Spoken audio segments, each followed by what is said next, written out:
some of my videos that done, 100, 200, 300 views have landed me $3 million listings. Exactly, dude. That's why, Seriously. I know. The other day, I had a client. We just started posting YouTube longs. I mean, they'd even pass 100. Well, the first one passed 100 views, but the other one was probably like 50 or 60 views. And she picked up a 1.5 million investment commitment from someone just cold, just because he watched the video. That's why views it doesn't matter, man. Because You just never know.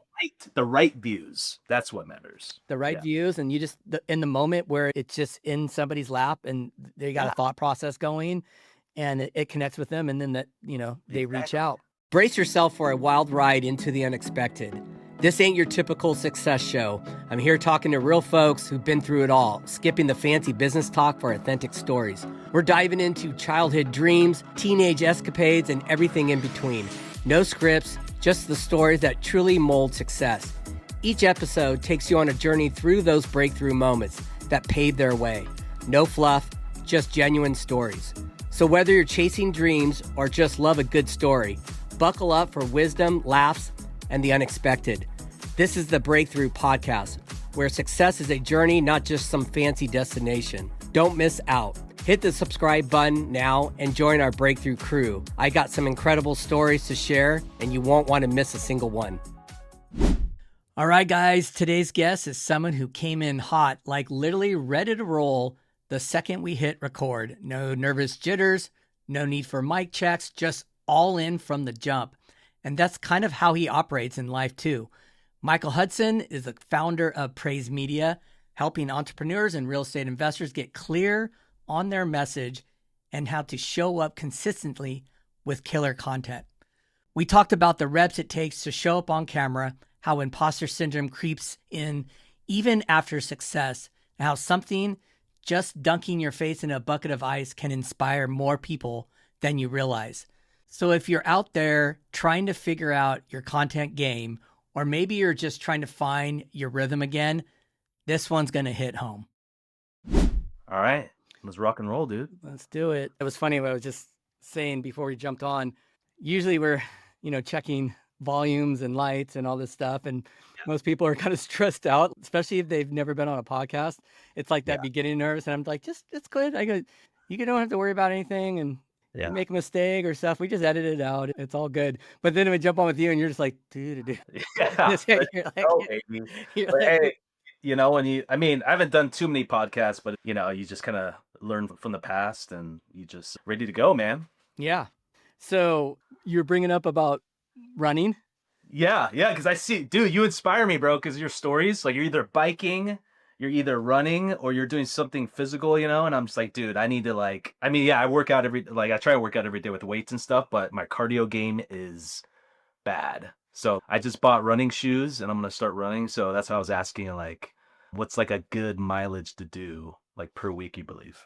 Per week? Oh, that's a good question. I think that I wouldn't worry about how many miles you're going to do per week. I would just start to get in the habit of running, whether, like if you're going to the gym in the morning and you're working out, then just jump on the treadmill and, run for 20 minutes, very slow, and just get in the habit of doing it. Yeah. And then build from there. Okay. So you're saying not even look at the mileage, it's just more focus on the time and then. Okay. Yeah. I think just getting in the habit of running, because you have to create that new habit, Okay. Yeah. Because I did track in high school and stuff, but from high school till now, it's like I don't really run much anymore. So it's kind of like, I just want to get back into it. And one of my resolutions was to sign up for like a 10K, which I did. Cool. And then although high rocks. So that's going to be like later in the year though. So excited for that. What's that? They call it like a hybrid endurance. So it's like you run 8K total and there's 8 stations. So you start out with a 1K, you do ski erg, then you run another 1K, and then you do like farmer's carries. You do another 1K, you do the sled, the push cool. sled. So it's like 1K between like 8 stations, and it's just, it's a pretty new sport, but it's starting to get really popular. I'll send you a link and stuff, but my friend and I are going to do it in December. So. And so how are you training for that? I haven't started training yet, dude. You want to suffer. I know. dude, because it's what, like 8 or 9 months away. So they're Mm. saying like as long as you start building a base like 5 months, like month one is like from 5 months away from the race, you should be good. So, but I want to start building the running habit now because I know that's like a big part of the race. So I want to start building that base, like getting the habit of like at least running long distance. Yeah. So Here's what I've learned. So the way that running kind of came into my life was, I've been a cyclist. I've raced, mountain bikes all around the world in long races. But with that comes long time in the saddle, a lot of training. I mean, hours, like 15 hours a week, on the bike. And, then I started kind of getting a little bit more, once I got into shooting content and media and this whole thing, I started taking this more serious and said, okay, I need to cut back. I've been there and done that and trained and done all this. I need something I can work out that's really quick, where I can just go out my front door, not really think too much about it, not all this pricks for cycling. You have to do a lot of prepping. You got to fill your bottles, you got to get, take care of the bike, and you plan a route. And there's a lot to it. Whereas running, I just put shoes on and I'm out the front door, do a 5K and I come back home, and it's great. But it is more so now turned into a selfish obsession. I don't care about the cardio part of it. I care about how it makes my brain feel. It's a drug. oh yeah, yeah, It's a drug. yeah, I have the same feeling. Yeah, just doing like weightlifting and stuff, and yeah, it's just kind of Yes, like escape almost, and it's just yeah, it's huge dopamine. it is. And it's kind of what I need to get the day going. Oh yeah, And if I don't, I get in a real shitty mood. Like oh dude, I go dark. It's kind of crazy. And it's almost, oh damn, I'm addicted to this now. And I've been addicted to everything. So oh yeah, yeah, you get like a little irritable and stuff, and you're just like, dude, I need my fix, man. I do. Yeah. I just get me out there. And it's funny. So today's Wednesday. I don't do the podcast on Wednesday. I do it on Tuesdays. Well, Right, you yeah. couldn't do Tuesday, so we booked on a Wednesday. So I'm out there on a run. I'm like 3 miles in, and my phone goes, "Oh, you got a podcast in an hour with Michael." Oh, bro, dude, don't get mad, dude. I don't want you turning the Hulk on me on the show. So I'm like, "Oh shit!" I'm like turning around. I'm running home, and I'm like, Yeah. I'm running faster to get home. Like, eat real quick, take a shower, and I made it here in Oh, 10 minutes dude, before. bro. Yeah, I know we're both busy guys, so had to kind of reschedule, but All good. yeah, So, happy. I was thinking about our podcast because you're not my typical guest. Sure. But what I was thinking, that I think you're a big benefit to people that actually listen to the podcast, that are trying to be entrepreneurs or get into real estate investing, whatever the case may be, Yeah. because content and investing really go hand in hand Mm, on, just how to educate the public yeah. on the real life things you're going through within your business, right? And I think that's where you come right in. So I think it's a good episode to kind of focus on what you do for your clientele, and Oh like, yeah. well, what are the benefits of it too, to shooting Yeah. content for any business? Oh, huge. Yeah, it's a must now. Like, I know probably 20, 30 years ago is more so like, oh, you need to have a nice business card or like a nice website. I mean, because that's the first thing people see. But now, dude, especially if you're meeting someone like for the first time, first thing they're gonna do is Google you. Either Google you, look you up on Instagram, look you up on YouTube or whatever. That's the new like business card, I would say. So it's super important for businesses to be on social media. No question. Yeah. So how do you approach clients that are coming to you that maybe they haven't even started yet? They're scared. Like, how do you coach them into getting going? I'm sure it's hard in the beginning, man. It, It's so yeah, hard. yeah. It's super hard because especially it's just like building a new habit, right? So you have to be comfortable being uncomfortable for a while. So like whether it be and it works both ways. Even if you're shooting content yourself or you're working with a media team, it's really important to just put the reps in and just be like, screw it. You have to think about the person you want to touch, right? And I think that's the biggest struggle a lot of content creators face. And that's the very first thing we work on with brand new clients is that we need to know exactly who we're talking to. Because you see a lot of people that give up after like 2 or 3 months is because they have no clarity with their content. They're just focusing on, dude, I want to get like 100,000 views on a video. They're focusing on all these things that they can't really control. And I think the biggest thing that you can control is the type of content you're creating for that specific person you want to touch. So we put in like a lot of research and work into like defining that person. But at the same time, you have to be like, dude, if you're not comfortable in front of the camera, I mean, with me, what's kind of separates me from other media companies, I used to be an actor in Hollywood, so I kind of know like some hacks and things like that to get comfortable. But if you're doing things like by yourself, it's just about being like, you know what? It's just like going to the gym. You want to get better at push-ups. Focus on day one, doing 2 push-ups. Next day, 4 push-ups or whatever. Just gradually get better. And so Absolutely. with content, you just want to be able to do something every day. And it doesn't all turn out good. Yeah, exactly. Yeah, and that's another thing. You have to be comfortable with that too. You're gonna get a bunch of L's in the beginning, man. It's not gonna be easy. You're not gonna get like views and traction right away. But like I tell everybody, once you do get traction and the momentum goes, you're gonna get paid back and then some. So it's like it's definitely worth it. Yeah, it's such a, especially because I follow a lot of people that help others, coach them to create content or you name it. I got all these people. So you're on a daily basis, you're getting bombarded on do it this way, do this. And this is the way, like this is how we should do that. Just a few years ago, it was more business heavy, less of your personal, right? Yeah, absolutely. I had a webinar with Neil and Gary V Oh, beginning of the sick. year. Yeah. And Gary's like 50-50, 50-50. Mm. Put more out. He's like, my highest performing video of last year was him talking about blueberries, Oh, wow. how he likes eating blueberries. So it Yeah. blew up, and then he made more content based on that. So he was just telling this random story, of just something they were just because they just film everything. And Right. so it was Yeah. just a clip to put it Yeah. out, but it performed well. Right. But it also is more of a connection point. I think the more you share what you do on a daily basis and what you're into, you have more connection points.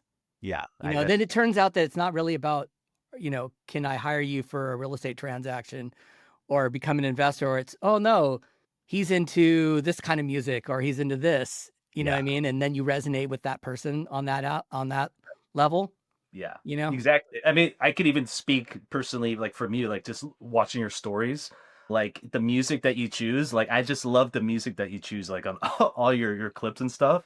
And that's why I message you. I'm like, dude, what song is that? What song is that? It's like, yeah, you're totally right about like the just finding the commonalities with people and just sharing that. So yeah, totally get it, man. And it also, God, it's such a really cool thing, content and like just social media, but then it's such a toxic thing at the same time.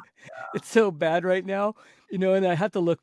It's funny. I was going through this moment. I'm like, oh, I don't want to have like having this like anxiety over bad comments. And then, you know what I mean? But then I see all these people that have huge followings and they put out a ton of content and it's a lot of content that maybe it's gonna rub some people the wrong way. And they're Mhm. okay with that. And Yeah. they're okay with that engagement because at least it's putting out there. You have to get past that point too, where it's like Exactly. you might get a bad comment, but Mhm. you know, look, trolls have other problems in Oh, itself.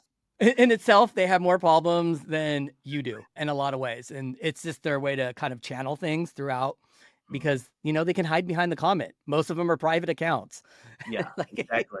Yeah, that's the way I see it too. Is like I feel like whenever you get like a hate comment, it's more about them than you because as long as you're comfortable with knowing what your mission is and what you represent, I mean, comments should just or bad comments should just roll off of you like it's nothing, right? Because I mean, there's people that just I don't know if they get turned on by it, but they just love seeing people just like get mad and angry and stuff like that. So it's like you just have people out there that just are not happy with themselves, which is why they're putting those comments out.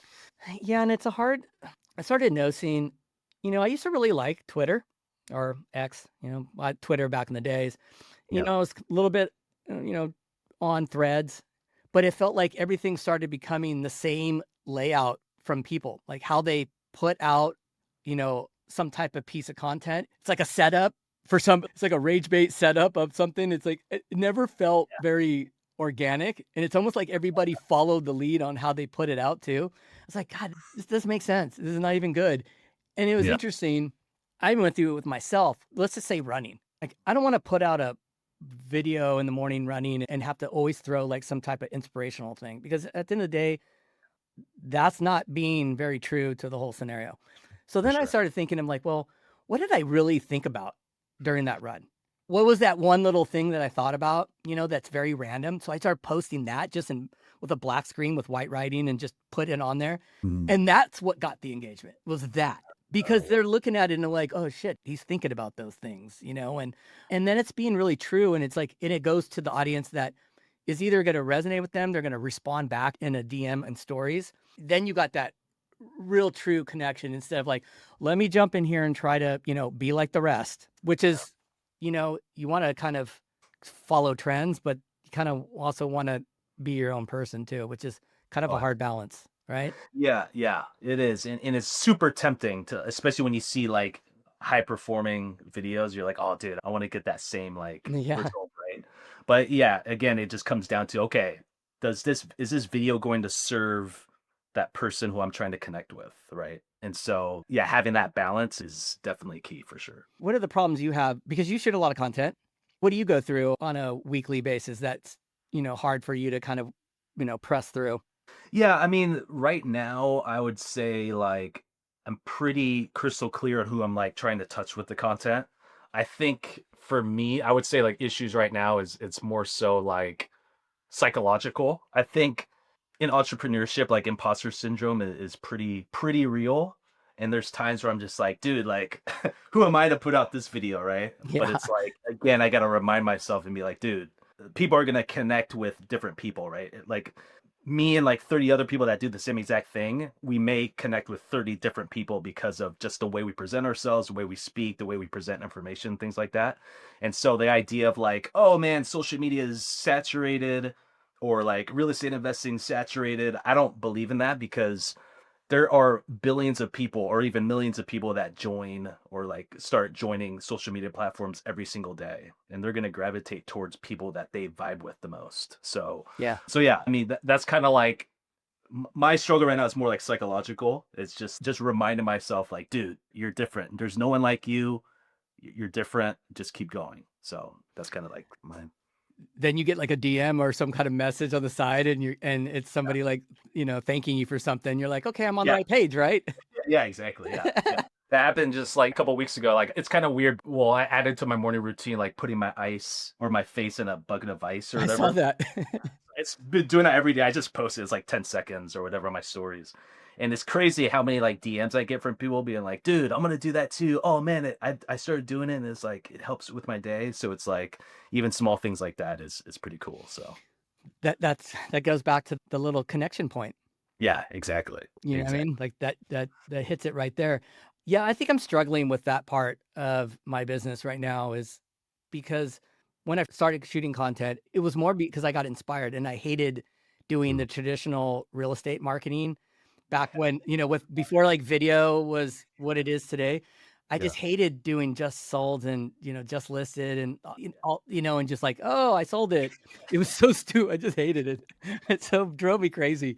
And then once I knew like video, I'm like, oh, I can do it just sold, but I can do a backstory on what went on during the transaction. Oh, yeah. And I'm like, okay, now it's not about me. Now it's about the transaction and what my client went through, good or bad. Yeah. That had just opened up the floodgates. But then the investing side started kicking up in full gear. And then it was this battle of, because they say this, it's like, who are you talking to? Mhm. Are you talking to a buyers and sellers Yeah. in your local area? Or are you talking to the first time investor that's getting inspired by what you're doing on your projects out of state? Right. And so I'm really at that moment of going, what am I really doing here? I did hire a branding expert to help me, Nice. and he actually made a suggestion of starting a whole nother Instagram account just Interesting. on just straight investing. Like this is it, hyper niched into one little thing. And then I would ask him, okay, I understand that. So let's just say it's, how to buy your first investment property out of state. Okay, great. Do I just stay right there in that lane? And I have a hard time just staying in one lane too. Yeah. Oh, yeah, you and me both. That's Yeah. my biggest Oh, problem yeah. is like, I get bored and I Oh, yeah. shouldn't, you know what I mean? Oh, Because yeah. you should approach it all as it's a creative project in Mm, itself. Even if you're doing the same thing over and over, you got to figure out ways. mhm. Anyways, I'm like, well, what if I'm not doing as many single family homes now. Now I'm developing out in, Seattle. Do I get to talk about that still? You know what I mean? And he's like, "Well, you gotta cut it." And you know it's a problem when somebody can't even answer that too. Yeah, yeah, exactly. He's a branding expert. Yeah, yeah, Um, yeah. so it's kind of put me in this weird thing, and, you know, at the end of the day, I just go, "Screw it. I'm gonna just keep doing what I'm doing." Yep. I don't think too much about it except for, you know, staying on Mhm, and trying to do my best and mhm, working on, you know, being more on YouTube and doing more of this and doing more of that and get into coaching because I'm coaching, like, and try to focus. But then it's media, dude. You can end up turning something into 5 different career paths from exactly. media, right? Yeah, So right. you know that you help entrepreneurs or real estate investors shoot content, you know, so that they can put on all the platforms Mhm, and, you know, grow their audience and be top of mind. Let's just say that, right? mhm. But you'd also could be a coach to somebody trying to start a media company, Yeah, exactly, right? yeah. You could put that onto Upwork, and that could be another. You could be just an editor, straight, just an editor with a team of editors. You could be Yeah. on, you know what I mean? Like there's a million different things that go on. Oh, it's huge, yeah, yeah. So, and that could be a problem because you do hear this a lot that do one thing and do one thing really great. Yeah, yeah, that's true. I mean, yeah, I mean, look at all the big creators, dude. Like Alex Hermosi, dude. He was like all gyms for a while, right? Like a couple years, and now he's like pivoting to like different stuff. So I think like in the very beginning, you should niche down until like you start building some type of following, and then you can gradually be like, okay, I'm gonna add like this, I'm gonna add that, or whatever. That's a path. Because I mean, if you look at, I mean, you look at Joe Rogan too, all UFC now is, I mean, he's the biggest podcast in the world, right? So it's like, I think it's good to at least focus on one thing. If I'm just saying, if you're starting from scratch, like Yeah. day one, you know, because you just obviously want to film content that you know, right? So I think that path is something that's probably a safe bet as far as like not giving up and keep going and stuff. Yeah. How would you approach me? Because you know that help buyers and sellers and then do the investing side. And then do you think it's okay to kind of mesh them together? I do, yeah, because You a do? lot of my clients do the same, yeah. Okay. Because I mean, you know, like Ian and stuff, and I have a couple of other clients down here in Portland that are basically doing the same thing. Because I think in your case, like I see, at least for me, I see real estate under this umbrella, right? You have investing, you have traditional sales, you have like wholesaling, you have development. I believe it's all like in one umbrella. And obviously, you know, you have people that are like they want knowledge in like a single sector, right? But in your unique case, you offer like tremendous value, not just traditional sales, but you're an investor yourself. So it's like I feel like you'd be limiting yourself if you just focused on one thing in your case, Okay. because you do so many other things well under that real estate umbrella. So the advice I would have given me, like, dude, just I would be going hard on YouTube, like long form, like showing off your projects, doing like longer form versions of your projects, showcasing or doing educational stuff. So like maybe sharing like, okay, what's the San Jose market compared to Seattle or something like that. I think that'd be a pretty cool video based on your experience. Yeah. That'd be But cool. yeah, I would just go hard on YouTube and YouTube long, and then yeah, just continue to do what you're doing on shorts and just keep everything in, you know, under your personal brand. I'll tell you one thing about for me. Well, here's an interesting story. So I got two like full circle scenarios that started back in like middle school. So one, I was in this is a crazy story. I had a drafting class back in like sixth grade. And so we, you know, designed a home, built a home. Oh, Okay. And then we did, I think, like balloons too. I don't know if we flew them or anything, but we designed balloons out. But mm-hmm. I had to design this house. And I remember debating my teacher on like, no, he kept wanting us to do like a traditional house. And I'm like, no, dude, I want this house looking like this. And like, I want big window and like all this stuff. Yeah. And I guess my mom found this house in the den, you know, stored away. And she's like, do you know that you built the most coolest modern home back in like sixth grade? And I'm like, no. And she's like, yeah, I still have it. You should come and see it. I haven't seen it yet. I'm going to see it soon. Then fast forward to about 2 months ago, I had a gentleman from middle school reach out to me on Facebook who lives in Seattle and Uh-huh. said, the first sentence was, I guess you took that sixth grade drafting class serious. And I'm like, what? And he's like, yeah, I helped you build the foundation of your home in 6th grade. And he lives in Seattle, dude, and he wants to build dadus. Dude, that's crazy, dude. See right there, that's like, man, that'd be a good video in itself. Dude, Dude, isn't that wild? yeah. Yeah, and I remember I really, through school, what classes you really Oh yeah, you for you sure. loved, right? Well, Me. that was one of them, and the other one was TV journalism. Oh, okay. Yeah. And that sounds crazy too. So we had to do some type of final report, Yeah. it was like a news show. And Okay. so I was super into heavy metal.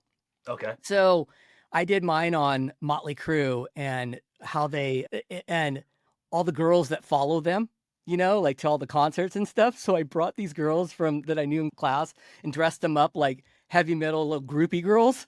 And we did this whole skit thing and we recorded it. We had to edit it and we had to bring props in and all this different stuff.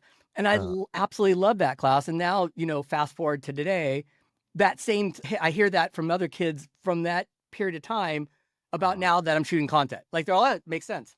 Totally makes sense." That's hilarious. Yeah, because they probably all like the creativity, you know? Yeah. And it's like from middle school, dude. So Dude, that's so wild, it's dude. so wild. Where Did you did go to middle school in California too, or? Yeah, San Jose. Where did you grow up? I grew up, well, I was born in SoCal, Riverside, and then moved up, bounced around, moved up into just north of Seattle called Everett, Washington.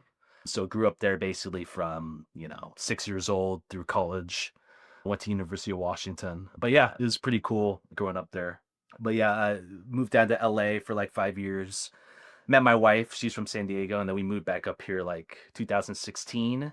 And then recently we just moved down to Vancouver, Washington, which is like about very close to Portland, Oregon. So it's like on the border of Washington and Oregon. So I just learned about that through Joey. oh, okay. Oh yeah. I thought when he said Vancouver, he was from Vancouver, Canada. And Yeah, then oh, he's yeah. like, "No, dude, we're in Washington." Get that all the time. Yeah, I don't know why they did that, but it's kind of weird. Yeah, how's that area? Is it pretty cool? Oh, I love it, dude. It's definitely like a hidden gem. A lot of people are starting to build like dadus now, so it might be worth looking down here, man. Oh, really? Yeah. Interesting. But yeah, it's one of those things where it's like people are starting to discover it now.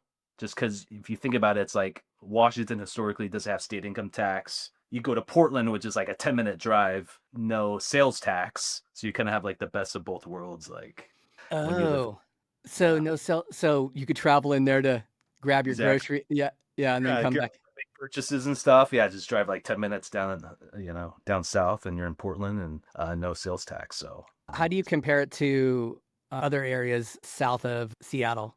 I would say like, okay, south of Seattle, I would say, yeah, it's like, I want to say 180,000 people. So it's probably just as big as like, Kent, the Kent area. Kind of Okay. reminds me of that area a lot. It's not like a huge place, but yeah, it's starting to grow though. Like Ridgefield, which is like 10 minutes north of Vancouver, it's like the fastest growing city in the state of Washington. So that place is exploding. And what's the housing market like? It's on fire, dude. It's on fire. The pricing is pretty comparable to like almost like the closest Seattle area Oh, now. Yeah, it's just booming, dude. But I mean, yeah, there's plenty of inventory. It's definitely on fire, especially now with spring here now. So is it like Tacoma? I wouldn't say it's that busy. I wouldn't say it's that busy. No, because just Tacoma, I mean, there's plenty of, cheaper properties there. But yeah, and it's a little bit bigger city as well. I think Tacoma is like what, I think 100,000 more people. But yeah, it's not as fire as Tacoma, but it's getting there. So, how did you do as far as transitioning coming from like California to Washington? If Washington had California weather, I would have already moved. Oh yeah, dude. I love California, man. Like at heart, I'm a Cali guy. But it's just well, my wife, I would say like my wife's the boss, so it's her call. But she basically she loves the Four Seasons, man. And like she grew up in San Diego, so like I mean we'll still go down like once or twice a year. But as far as living, it's just like high taxes and stuff, things of that nature. But dude, every time we go to California, I'm like, I never want to go back home, dude. It's just like Yeah, that the weather has got us locked oh, down. so nice. The weather and just very similar. I mean, you got the coast, you got the Yeah, mountains. You just, you can get on a plane, go to Vegas. There's yeah. just a lot of stuff and it's pretty in a lot of areas, not so pretty in some, but Yeah, that's and it's just a vibe. I just feel like the sun hits different down there, man. It's like you just feel the energy is just like, man, I just love it, dude. Whenever yeah. I'm down. Yeah, it's funny. I think the first time that I met you when we filmed over at that property, Oh it yeah, was yeah. like I'm like, "Damn, it's so goddamn hot here." Like, "This is great weather." And then the last time we are out there, it was like so cold and I was trying to shoot content and I could see my breath, like the steam Oh coming yeah, off it, and I'm like, "I don't seem like I'm recording good." I'm like, "No, I'm cold. I don't even want to shoot." yeah, yeah. Dude, it's like totally different here. Like from November to, February is just like a whole other beast, dude. The weather's Yeah, so that would be hard. That would be really hard for me. I'm a baby. Heck, I'll look outside and see dark clouds. I'm like, "Ugh, yeah. such a baby."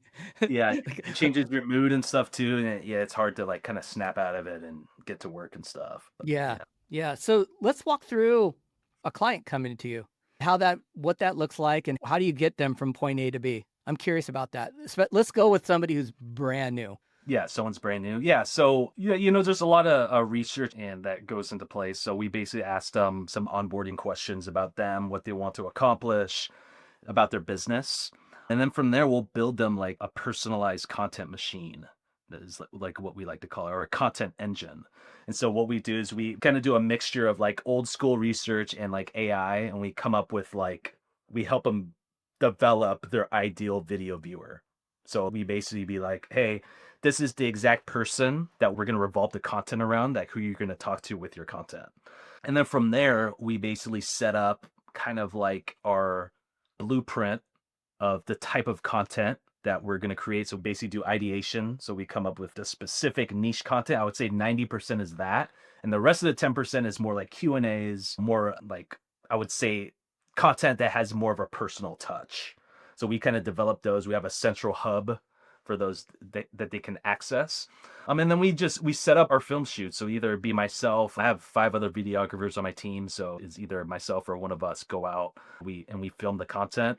And it's not one of those things where we show up and just press record. We actually like talk them through each topic and we guide them and direct them just to make them feel as comfortable as possible. And then once we get that film, we send it over to our editing team who basically splices it together, whether it be short form or long form. And then from there, we start branching them out, disseminating the content. So we focus mainly on Instagram and YouTube. And so we basically optimize the video content to post on those platforms. And recently we've just added some paid ad services to our agency as well. So we'll basically help run ads on Facebook and the IG DM ads as well. And to just help them, especially if they have like a high ticket offer that they have for people, and we help strategize that as well. So that's kind of like what it is like working with us in a nutshell. And how do you get the beginner, comfortable to shoot? What are you saying to them? Yeah, so it's like it really depends on the person. Everybody's different. So it's like what I noticed that's funny is like the more extroverted someone is off camera, the more introverted they are in front of the camera, or more uncomfortable they are in front of the camera. And then it's a reverse. So someone who's shy is like really good in front of the camera. Yeah, so we kind of just gauge. There's some people that we have to talk like the first 10 minutes just about life, just random, just chopping it up for like 10, 15 minutes just to get them comfortable that way. There's other people where it's like we literally have to like go for a walk outside or like do some breathing exercises, get ready to go. Like that's me. Like before I shoot content, I always go for a walk or I just like do some breathing stuff just to get like ready to go. And there's other people where it's like they need like the exact script and we have a teleprompter where we put it into the lens and then have them read it. That's the only way they're going to be comfortable, and that's totally fine too. And so we can set it up that way. So yeah, it really just depends on the person, but my personal experience is that the more prepared you are, the more comfortable you're going to be. What we try to do is we send like the topics and outlines at least like a week before our shoot date. And so you could tell real quick if when someone shows up if they're prepared or not. So more times than not, they are prepared, but yeah, I find that the more prepared you are leading up to the shoot, the more comfortable you're going to be. Yeah, that is a good point. I noticed the times that I've rushed when I have my videographer showing up and we're like, we're getting going. And I just flop in the very beginning. I'm like, okay, let's just get in the car and drive to the job site and then we'll shoot some content. Let me get a rhythm going. And yeah, Exactly. I have a Yeah. hard time that scripts are been so hard for me to pull off, honestly. I Oh, just really? have such a hard time following one. Do you kind of just come up with the topics and you just kind of just go, okay, just run the camera, I'll just talk through it, or do you Yes. have bullet points? Okay. Yeah. And I don't know if that's probably not the best way to do it. And I don't try to always figure out. I think because I've done videos where I like, okay, I'm going to put this hook in here. I know this topic and this is how I want the caption to come across right in the beginning. And I know it's going to get them. And it does. And then I go, I'm just playing a game to try to get people to watch but then I talk to the team and I go, if we didn't put, I got scammed as the first line there on Oh, the video wouldn't have done anything. You know what I mean? Because we scroll just so fast through things these days. And Right. I know I have to get better at doing that and just being a little bit more like aggressive on, trying to hook them in the first 3 seconds For on sure. stuff. But yeah, then it just flips into what I see others do, and I don't want to do that because I don't want to follow, everybody else's content. We've talked about this, Yeah. there's a balance there, Right. Yeah. Exactly. Yeah. But some of it gets you inspired too, and you want to do it. Exactly. But, at the end of the day, I don't know if you go through this with your clients. Some of my videos have done, 100, 200, 300 views have landed me $3 million listings. exactly, dude. That's why, Seriously. yeah, I know. The other day, I had a client. We just started posting YouTube longs. I mean, they didn't even pass 100. Well, the first one passed 100 views, but the other one was probably like 50 or 60 views. And she picked up a 1.5 million investment commitment from someone just cold, just because he watched the video. That's why views it doesn't matter, man. You just never know. The right views. That's what matters. The right views, and you just in the moment where it's just in somebody's lap and they got a thought process going and it connects with them, and then they reach out. Exactly. I think that was a hard pill to swallow for people when, let's say back during COVID, you're getting 10,000 views, and then it shrunk to 300. I mean, that really, a lot of people just stopped making content. They're just like, screw this. Why am I putting the money into this? It's not paying off. And I'm like, well, am I really putting videos out for views? Yeah, exactly. Or is it just, social proof, top of mind? Here's what I'm doing. Because at the end of the day, I think that it's some of the most random things that I've actually recorded resonate the most in different ways. You know what I mean? Just like it could be the most, like I was running a job site and all the subcontractors, would be calling me all the time on things like, what's this? What's the elevation there? What's the paint? We have on this list on WhatsApp. And I'm like, all right. So I talked to my designer. I go, let's put something at the property for these people. Let's just put a QR code, link it back so they just go take it with their phone. And then we recorded that, and it was like so many people. I'm like, God, that's such a great idea. You've made my life so much easy just by telling me about this one little thing. And that's the beauty about social media is when you can learn from like a 1-minute video waiting in line at Target. You learn something, you're on with your day, and it's like especially real estate. Like, dude, I've learned so much on Instagram, and dude, Ian, Thatch, all these guys. I say this all the time, and I had to stop this year. I told myself I'm not going to be the dude in Thatch's comment section, like advocating for him anymore, because I just got tired of these people with their stupid comments on shit they don't know. They just don't know. And they comment on a 1-minute video that he's putting out. And you're like, do you realize that if you followed Thatch for 2 years, you're going to know more about real estate than a lot of people out there? And you'd be able to execute, pretty much point A to B, because he tells everything he goes through. Everything. Yeah. He's super transparent. That's what I love about that. Super transparent. I mean, he doesn't have any other reason not to be. You know what I mean? I don't care if you put, videos out of your cars. You deserve your cars. Yeah. You deserve your cars. You know what I mean? Because it's funny, because you could be the complete opposite and be the guru that doesn't really have any real estate, but that rented the Lamborghini and then made out there and made the content, and you paid for his course. Instead, you can get the guy who actually put in all the work, came from nothing, and built this whole business out, gives a bunch of the content for free, but you could join his group and get even another level. What are you talking about? Like, you're missing the opportunities. Yeah, exactly. I don't know. So that's my rant on that. I'm not talking about that anymore. I get it, man. I get it. Yeah, it's funny how the things that you don't think is gonna pop off, but they do, and then the reverse. You're like, oh, dude, I put so much time and effort in this video. It's like super educational. This one's probably gonna go well, and you're just like, oh. But yeah, I mean, you never know who's watching, right? I mean, opportunities are endless, and that's the beauty of social media too. Is that you're basically replicating yourself, and like every video that you're posting is like a seed. So you're planting it, and like the fun thing is that you never know when it's gonna bloom, but when it does, it's dude, it's Yeah. course. And you brought up something about imposter syndrome. I think that if in the very beginning, let's say you're a new agent and Yeah. you're new to content, the imposter syndrome kicks in. But at the end of the day, I think what people really gravitate towards is watching your journey go. Yeah. And just what you go through, the Yeah. good, the bad, the ugly, and that goes within, whatever in any business. If you can kind of document that in a way that shows a lot of transparency and, openness to things, I feel like I gravitate a lot towards those people. I think when I see things too perfect, I question it. I get that. Yeah, definitely. I'd rather say, oh shit, things are going wrong here, folks. I'm getting ready to do one right now you're going to see it on Instagram. Yeah. I have a property we put on the market and put a lot of time into it. Yeah. And the market is, there's no warning when there's a shift. But I think that, what was going on with the stock market and tech stocks, especially when they drop, it pulls back buyers because a lot of the buyers here in Silicon Valley and same with Seattle, they buy their houses on with their stock. And once that shifts down and people are losing money, they're like, I'm going to pull off. I think I'll hold off. And anyways, I'm going through it right now in this market. And, I put a house on the market that's pretty much a no-brainer pricing. And it's like crickets. Oh, wow. And I'm like, okay, well, I got to keep that story going. Yeah. Because that's the story.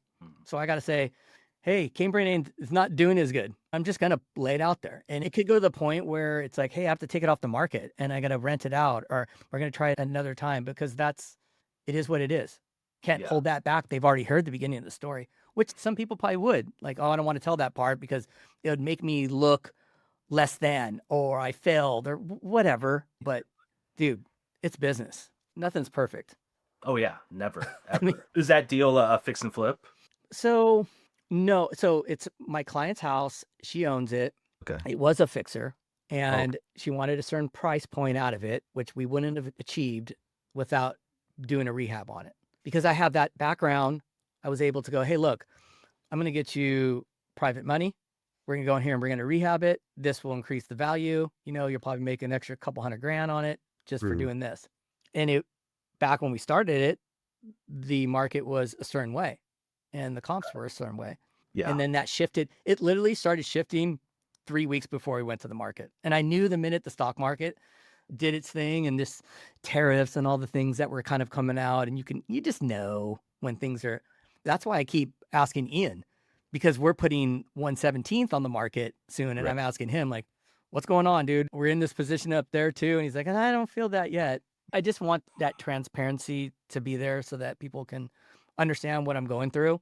I try my best to do that, mostly on stories. Oh yeah, I noticed that on yours. Yeah, I see your stories every day. Yeah, that's great. Because I think again, you never know who's watching. You never know whose lives you're touching, and it's like, dude, that one story may help them not make that mistake, or like not mistake, but like not go through that same issue. Or have that awareness. It's totally true, and I feel like stories is like your little group of, especially the ones that have followed you from the beginning.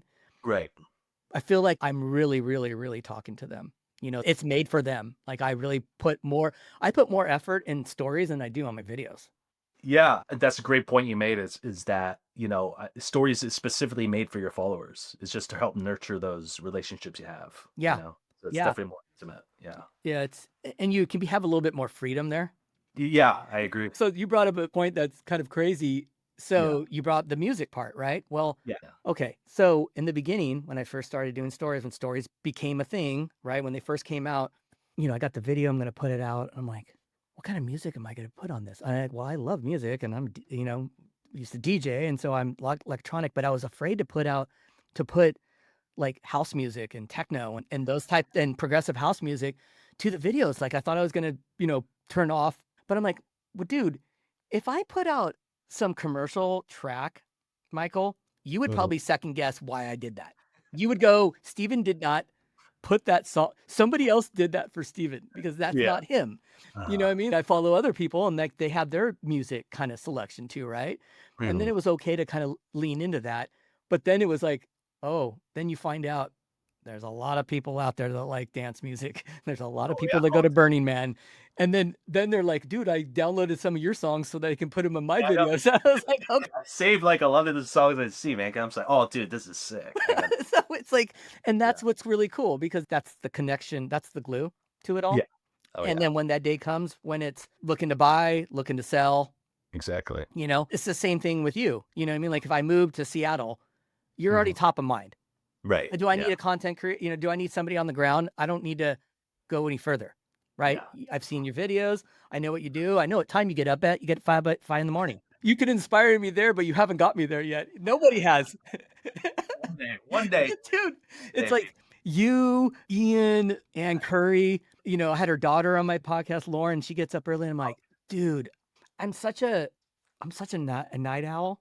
Oh, I really? can't break that, man. I don't know. I'm just, and two, it's my wife's time. She gets up at 4:30. Oh, okay. Yeah, but she's in bed by like 8:30. So I'm trying to. So yes, I saw your clock. He's like, damn, Michael's getting up at 5. Yeah, dude, I have to, man, because I know if I don't get my workout in like immediately, like I won't be able to do it like in the afternoon. That's just like how I'm wired, you know? So Walk me through one of your days.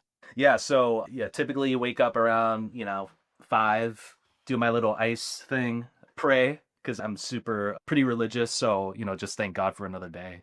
And then hit the workout. I like lift weights like 3 times a week, but usually depending on the day, it's either weightlifting or just like long, steady cardio.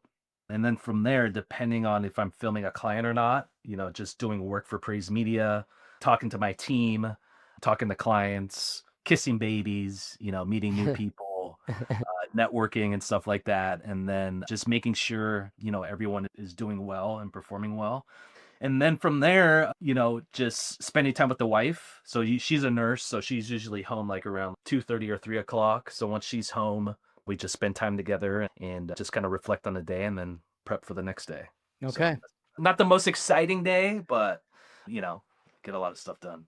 No, I think that's another problem people have when it comes to, being online and social media. They're like, oh, my day's boring. Like, no, you probably do more than most people. And there's a lot of things that go on through the day that are interesting. Just like you said, the ice bath, you brought that up, like how that resonated.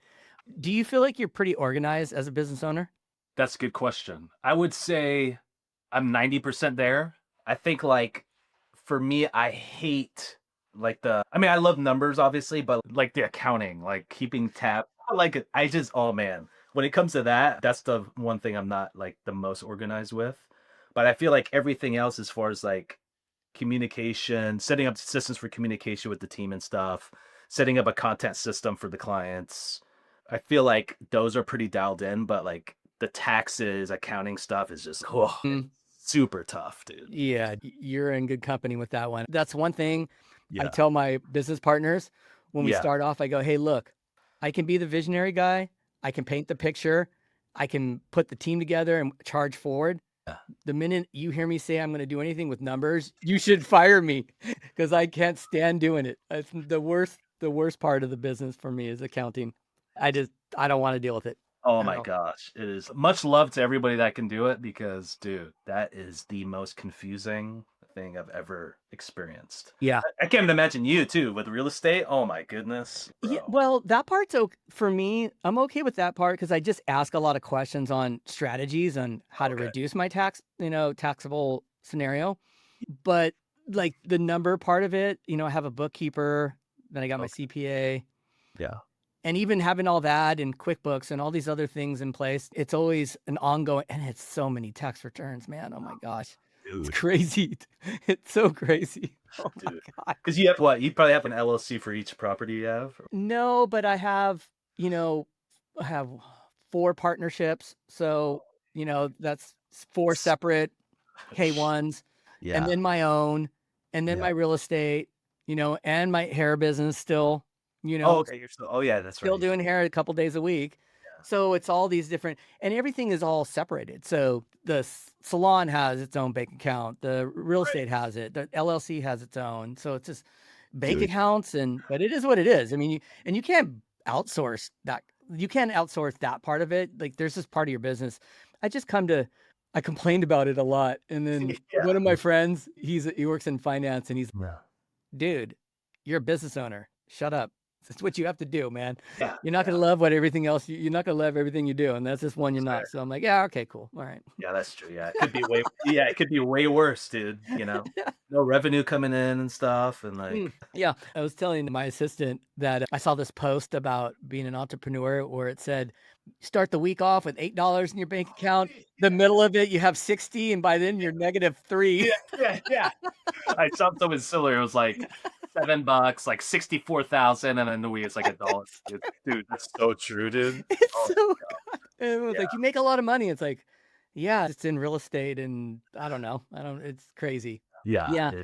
What would be one piece of advice you'd give somebody that's getting ready to shoot content for their business? Well, I would first figure out, okay, who exactly am I speaking to, right? So depending on the industry you're in, I think the easiest way to figure that out is either hire us. Just kidding. Nice plug. Yeah, it would be to basically put yourselves in the shoes of a beginner in your industry. So say that, you have 10 years experience in real estate, put yourself in the shoes of like that beginner, and then make content around that to start out. So just basics, right? And then also the second thing you want to do is really reflect and figure out why you want to do video content.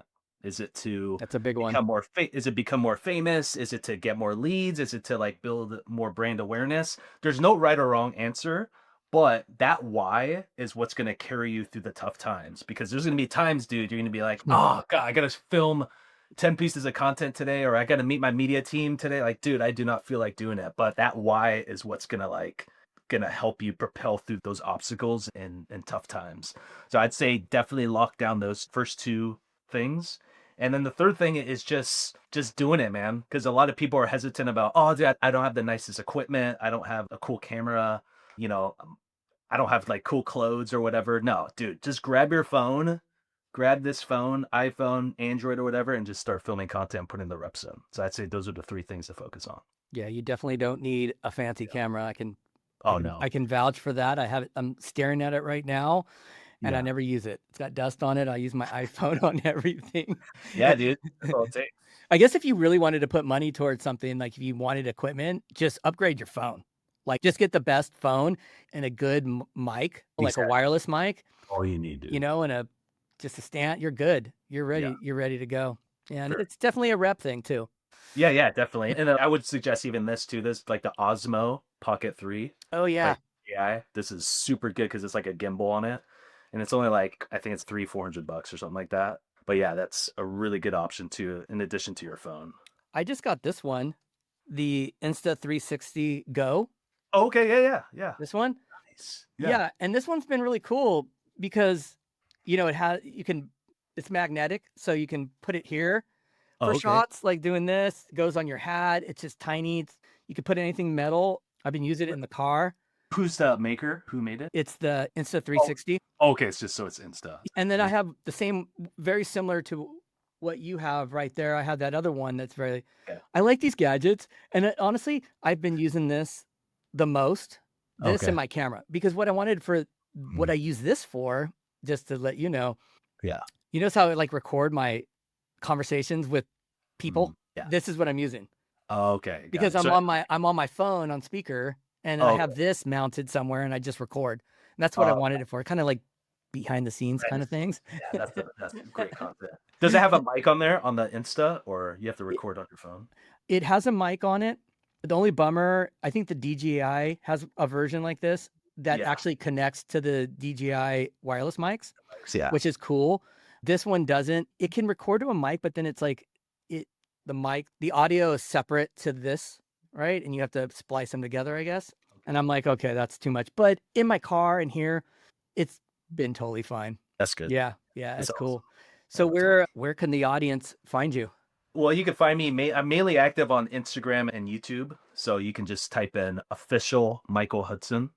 And then, yeah, you can come up and find me and hit me up. So I know another question. Are you helping all types of industries shoot content?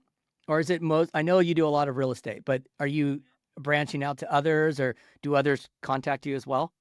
Yeah. So we basically promote ourselves as helping any type of business. So, I mean, just because I had some experience in real estate, so when I first started Praise Media, that's a lot of the people I brought on as clients. But yeah, we're open to helping any small business, especially like service-based businesses. So like HVAC, mortgage, the list goes on and on. So any of those type of businesses. Cool. I enjoyed our little shoots we've done.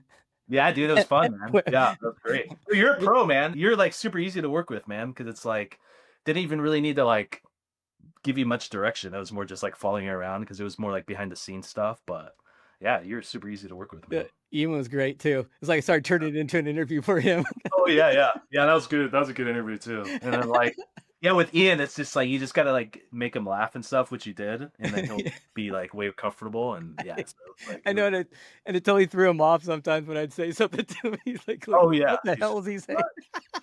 yeah, it's so fun.